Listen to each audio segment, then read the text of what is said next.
Баршаңызға сәлем. Сіздермен бүгін хачапури жасаймыз. Хачапури істеу үшін ең алдымен заттарымызды дайындап аламыз.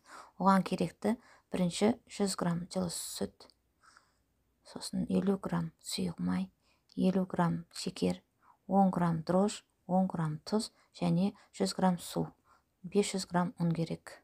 Осылардың бәрін жақсылап араластырып, жұмсақ қамыр илейміз. Бірінші дрожжымызды сап аламыз. Оған жылы суымызды құямыз. Су жылы болу керек. Дрожжымызды ерігенше араластырамыз.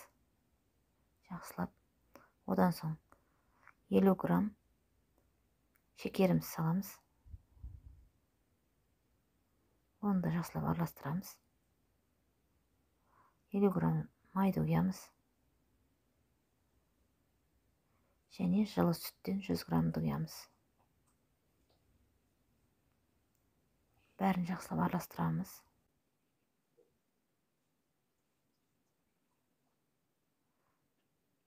Сосын біртіндеп ұнымызды сала бастаймыз. Ұнды салып, жайлап араластырып отырып қозғаймыз. Қамыр өте жұмсақ болу керек. Қатты болып қалмау керек. Жарты сағат тұрғаннан кейін қамырымыз жақсы көтеріліп ашыды. Енді қамырымызды бөліктерге бөлеміз.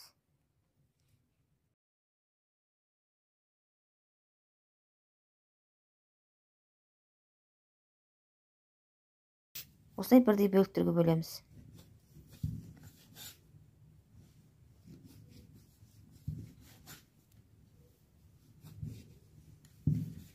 Домалатылған қамырымды тағы да 10 минутқа көтерілу үшін қойып қоямын жауып.